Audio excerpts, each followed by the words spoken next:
नमस्कार, मैं हूं साक्षी राय और आप देख रहे हैं खरी बात न्यूज़। खरी बात न्यूज़ की खास पेशकश आमने सामने में आपका बहुत बहुत स्वागत है।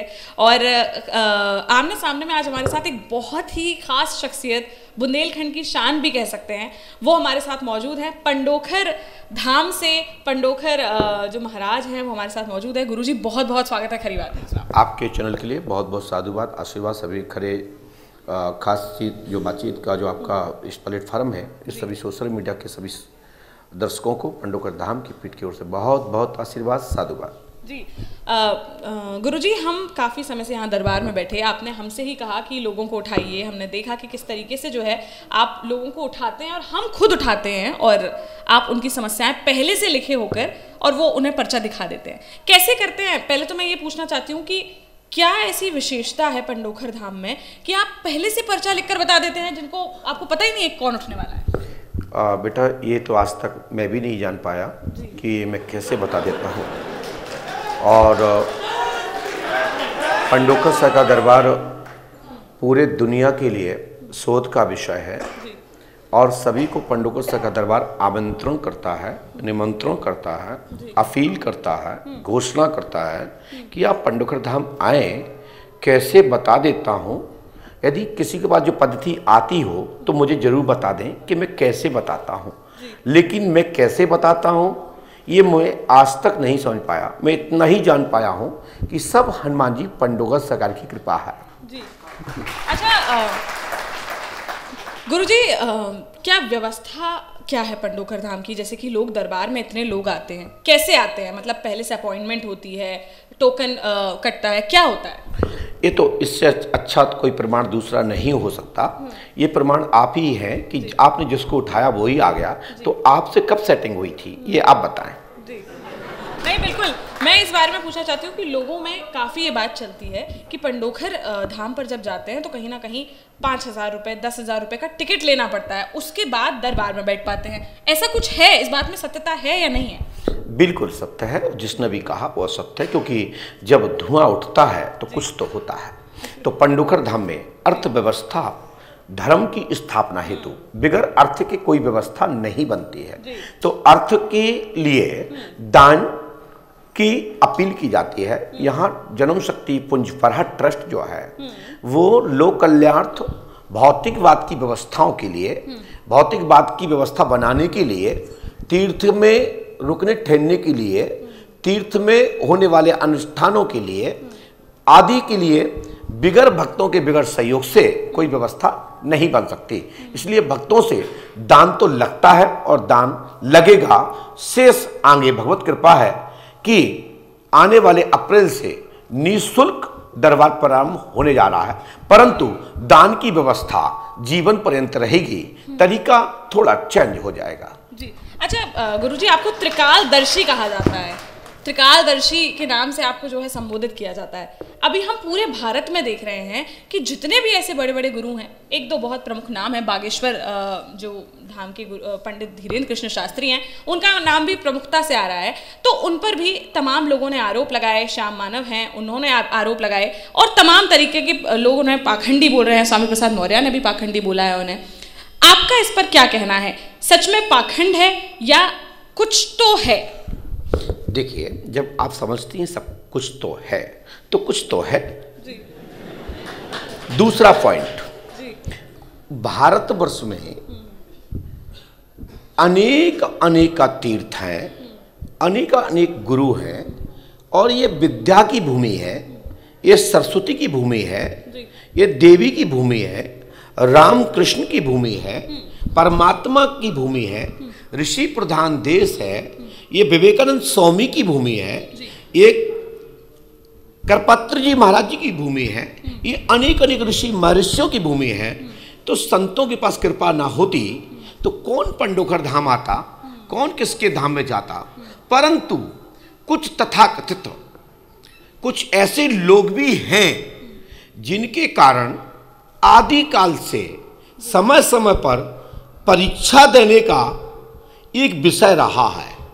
जैसे जब हनुमान जी महाराज उत्तराखंड जा रहे थे संजीवनी बोटी लेने के लिए, सबको पता है राम रावण का युद्ध चल रहा था, मेघनाथ के द्वारा लक्ष्मण को शक्ति लगी, तो हनुमान जी महाराज रास्ते में गए तो वहां एक कालनेमी तथाकथित त्रिकालदर्शी बैठा था।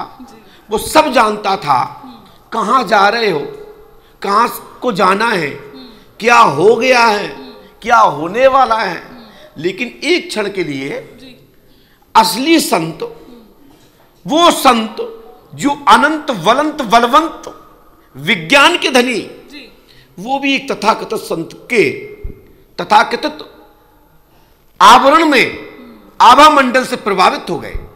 परंतु कुछ ही क्षण बाद उनकी पोल खुल गई। जब पोल खुल गई तो हनुमान जी महाराज ने 2-4 ठूसा मार दिए, उनके बेड़ से बिगड़ गए आते पीते। आश्रम नकली था तो खंडबंड हो गया, बे हड़ुआ दिखने लगे, कहा राक्षस तो हड़ुआ चाटने वाले होते हैं। तो मेरा कहने का मतलब है उस जमाने से लेके इस जमाने तक परीक्षा का विषय है। हम और आपने भी पढ़ाई की है वर्ष भर, लेकिन हमारे टीचर्स, हमारे विद्यालय के संस्था परीक्षा लेती है, उसके बाद एक मार्कशीट जारी करती है कि, और एक जो संगठन होता है वो आपको प्रमाण करता है मंडल कि आप पास हुए फेल। तो कभी भी कोई परीक्षा की बात करता है तो अपनी परीक्षा देने में इतराज क्यों, चाहे वो फिर कोई भी हो। बात तो वही बंद हो जाएगी जब मुंह पे परीक्षा दे दोगे। अभी एक लड़का आया मेरे पास, आपने देखा होगा, मैंने कहा कि जो पहले खड़ा होगा तो वो उठ के आए बड़े वहां से, बोले महाराज तुम ही बता दो। हमने कहा भैया क्या बता दूं, पूरी नहीं आप ही बता दो। बोले हमारी पत्नी की तमस्या समस्त बीमारी है, जो कि बात सत्य है। उसके साथ में महिला है, बाहर है, वो 2 लोग साथ में है, ठीक है। लेकिन हमने भी उसमें लिखा कि आप परीक्षार्थ हैं। हाँ महाराज आपने सही कही, तो सही नहीं कही होती तो चाहे कोई भी उठा के और ये फेंक गया हो तो, और कह देता ये आडंबर बंद करो। गुरुजी आप भी दरबार लगा रहे हैं, बागेश्वर धाम भी दरबार लगा रहे हैं, लाखों की भीड़ उनके में आती है। कहीं ना कहीं पहले आपके यहाँ बहुत लोग आते थे, लेकिन अब थोड़ी कमी देखने को मिलती है लोगों में। कौन कहता है? क्वांटिटी में जितने लोग जैसे कि आते हैं उनके पंडाल भरे रहते हैं, क्या कोई विशेष वजह है इसकी? देखिए ये आपने बड़ा पैचीला विषय कहा। पंडोखर धाम में जितनी भक्तों की संख्या पहले थी उससे हजारों गुना है। इस समय भी पंडोखर धाम में लगभग करीबन 2.5 लाख से ज्यादा लोगों की वेटिंग है। और ये 365 दिन का दरबार है। और ये दरबार बाहर चलने वाला कैंप नहीं है, ये पंडोखर सरकार की भूमि पर है, जो 200 किलोमीटर 100 किलोमीटर से दूरी पर स्टेशन से टच है।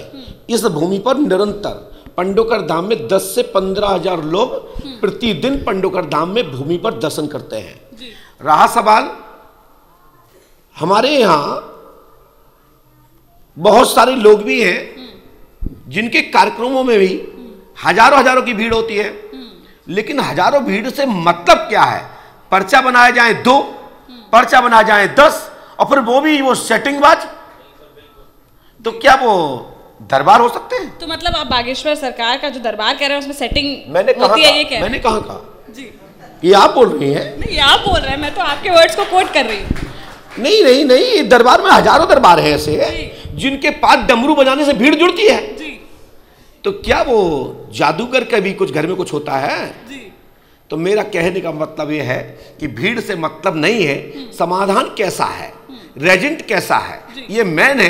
अब किसी के 4-5 काम हो, एक का डांस करने का हो, दूसरे का कव्वाली गाने का हो, तीसरा किसी दरबार का विषय हो, तो सभी प्रकार के लोग आते हैं तो भीड़ ज्यादा हो जाती है। अच्छा चलिए ठीक है, आपसे इस बारे में पूछना चाहूंगी, बागेश्वर धाम का और आपका अभी बीच में बहुत विवाद चला, मतलब बयानबाजी आपकी तरफ से भी हुई, वहां से भी हुई, सब हुई, और अचानक से एक दिन दतिया के मंच पर आप वहां आए, आपको बुलाया गया, आप वहां पहुंचे, और उसके बाद से कहीं ना कहीं तनातनी जो है वो कम हुई। तो उसके बाद से क्या सब सामान्य है? पहले ऐसा था तो क्यों था, क्यों बयानबाजी होती थी इतनी? देखिए आप पंडोखर धाम से परिचित नहीं हैं जी।